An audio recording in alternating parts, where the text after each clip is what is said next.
Do you feel like you're translating in your head when speaking in English and that makes you get stuck or feel like you're really slow or just makes you feel insecure?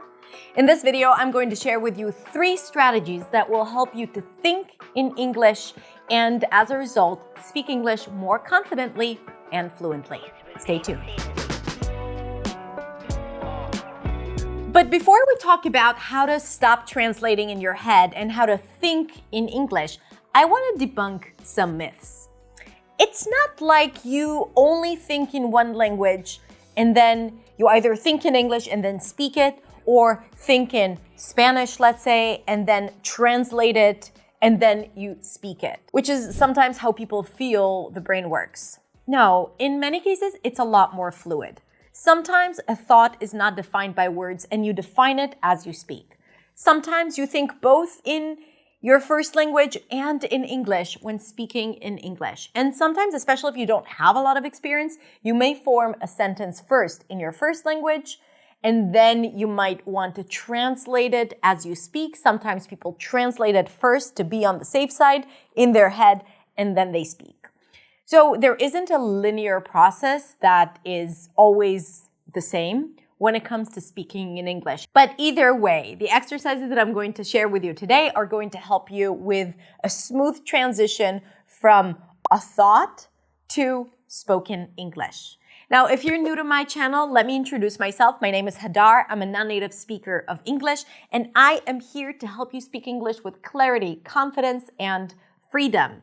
On my website, hadarshemesh.com, you can find a ton of free resources and lessons to help you speak English with clarity and practice effectively. You can also check out my Instagram and TikTok and all other social media channels. All right, so let's get started.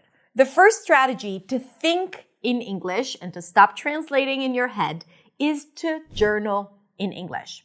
Now, journaling every day, let's say for 10 minutes, is an exercise that is really recommended for your well-being, for being able to process your thoughts, especially if you do it first thing in the morning.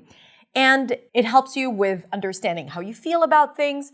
It helps you manage your thoughts, and it helps you with overcoming overwhelm and being more mindful during the day.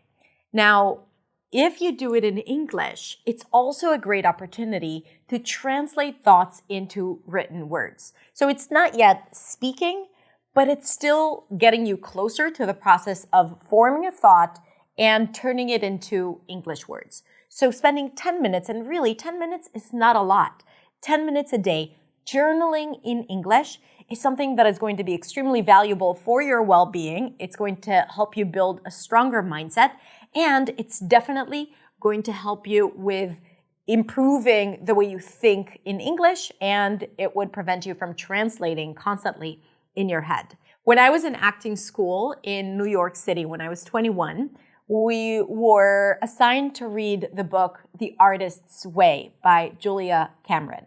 And there she talks about the importance of morning pages. And she says to improve your creativity, you have to write down every day 3 pages, first thing in the morning, and that would help you with your creativity, processing your thoughts, and all the other things that I've listed. Now, I could choose to do it in my first language, in Hebrew, or I could choose to do it in English, and I chose to do it in English. And I think it had a huge impact on my fluency and how quickly I was able to form a thought in English, because I did it and I wrote hundreds and hundreds of books in those 2 years of school. And I still have those notebooks with all my writings. And I think that really helped me. So I'm actually speaking from my own personal experience about this specific strategy. So try it out. And if you do, let me know in the comments how it goes. The second strategy is to deliberately think in English, as simple as that. If you want to get better at something, you have to do more of that something. I always say that when it comes to speaking, when it comes to practicing pronunciation, when it comes to using a certain word, and when it comes to thinking in English. So we have so many moments during the day that are kind of like empty moments where you're waiting for something or you are just bored. And usually what we do is we grab our phone and we scroll through social media or we turn on the TV.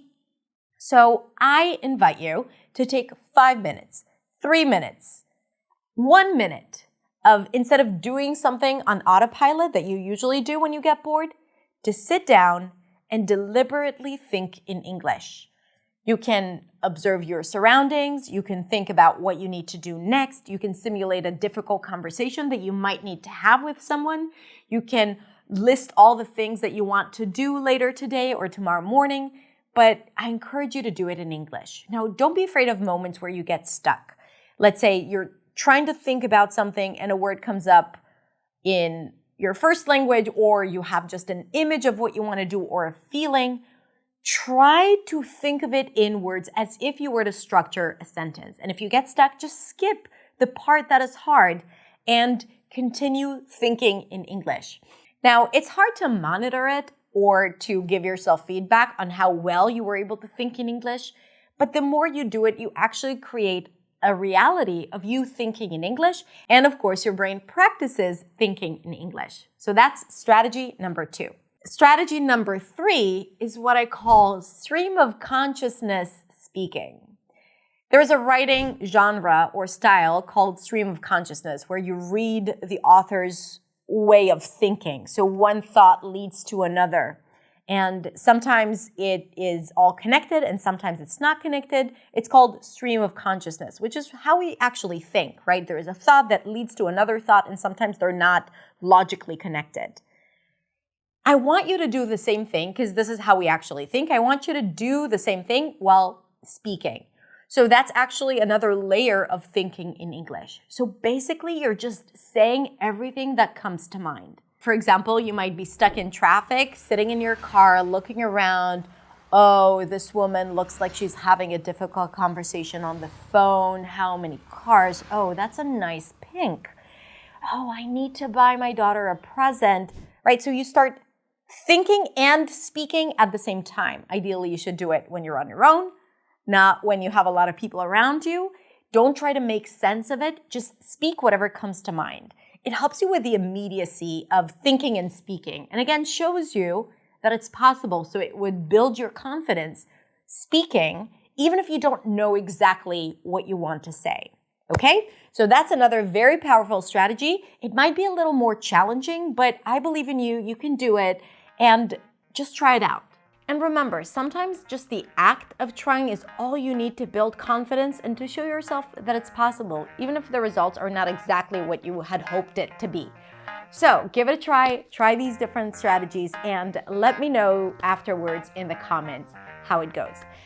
I hope you enjoyed it. If you did, consider liking, sharing, and subscribing to my YouTube channel. And don't forget to check out hadarshamish.com for more lessons and more resources for you. Have a beautiful, beautiful rest of the day, and I will see you next week in the next video.